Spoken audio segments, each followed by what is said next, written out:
Hello Troglodyte Tribe and welcome back. We are at the guitar show in Birmingham, the UK's largest guitar show, and I am here with Ryan from Noisy Hammer. I was just walking by and I was like, sudden left-hand turn, I have to go and see Ryan. Talk to me, Ryan, what is this? We're a full custom shop in this country. We build from scratch guitar cabs and guitar amplifiers in the loveliest way to make them look as nice as possible.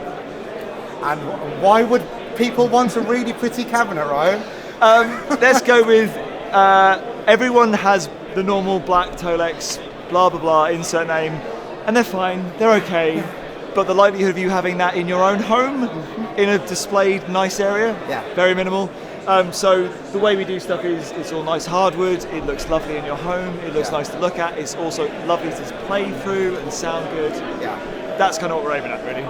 Why are people still ignoring the aesthetics of these things? You know what I mean? This is how it should be. It should be part of your house. Because if it's in the living room and because it looks beautiful, you're more likely to go and play through it. I think it's a hint there. Yeah, I think it's a little bit of like old school. Everyone's so used to like the wall of Marshall or the wall of insert cab. It's all the same old rock and roll stuff, which all looks good.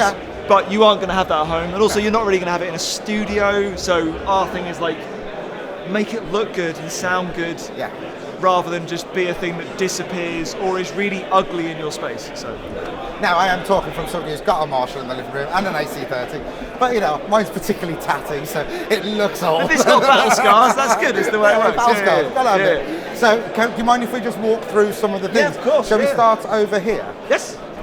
So this was a Ashdown MAG combo setup that came in, which was all lovely, but it was all covered in that horrible carpet stuff, which just covers in cat hair. So we took the whole thing for the customer, split it in half, cut the amp down, built a totally new housing. It's all solid pine. We've then burnt it to an inch of its life, oiled it, waxed it, made it look good, printed the grill cloth to his own design. The design is the alchemy symbol for a bacon sandwich. Ta-da! Now we know. I've always wondered. Exactly. I know. I said the same thing. In the middle of the night, screaming, "What is it?" There you go. Thank you. So that's what that one is. That's all kind of that stuff. You can take any amp to you and go, "I want this to now not look like a black box." And make it pretty. Yeah, you want to make it look cool in your house, and also be fun, and also be giggable, and it still work and everything else. Perfect, wonderful. But you also make amplifiers. Yes. So we also make a full valve 5-watt head. All hand wired. Brilliant. All, UK made transformers.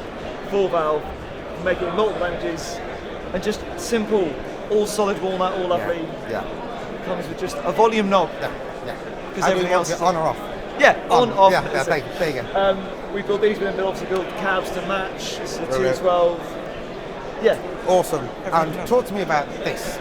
This is. Could you pass me that one, please? Thank you. We also build guitar attenuators. So this fits in with the bed or home setup. So this will be in between this and this, as it is there, and you can then crank that to really gnarly distortion tones, and then turn it up or down, depending on how much your neighbours love you or hate you. But it means you can get more of the sound you're trying to get from your amp, but at the volume that your children won't. Also, everyone's probably done a show where like a sound engineer says, "You got to turn them down, man. You're too loud." But that's my sound, man. It's like, my guitar only works at 7. So from my history being a sound engineer, I was like, well, this solves that situation. This stays at the right volume. This thing gets cranked up. Now I can't go anywhere without looking at that one. So what is the drugstore? Talk to me about the drugstore. Made from recycled skateboards. So this is our first ever guitar show, or trade show of any kind. So we decided to make something a bit special and a bit fun. My mate Sam runs a skateboard company called Drugstore back in Norwich. He's had all these broken boards in his shop for nigh on forever. And I was like, what are you going to do with them? He's going to burn them, blah, blah, blah.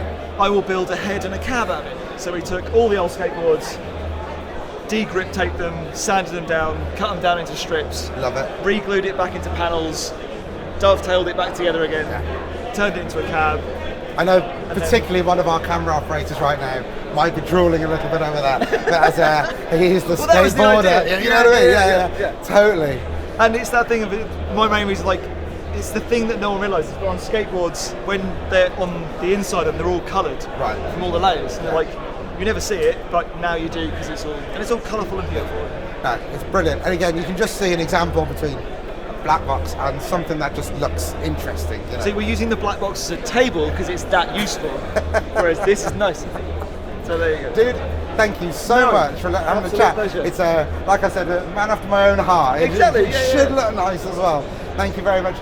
I'm going to put all this guy's details into the description, so please get in touch with him. He does rehousing of what you've already got, or you can get something made specifically for you. I'll catch you soon. Cheers, Drive.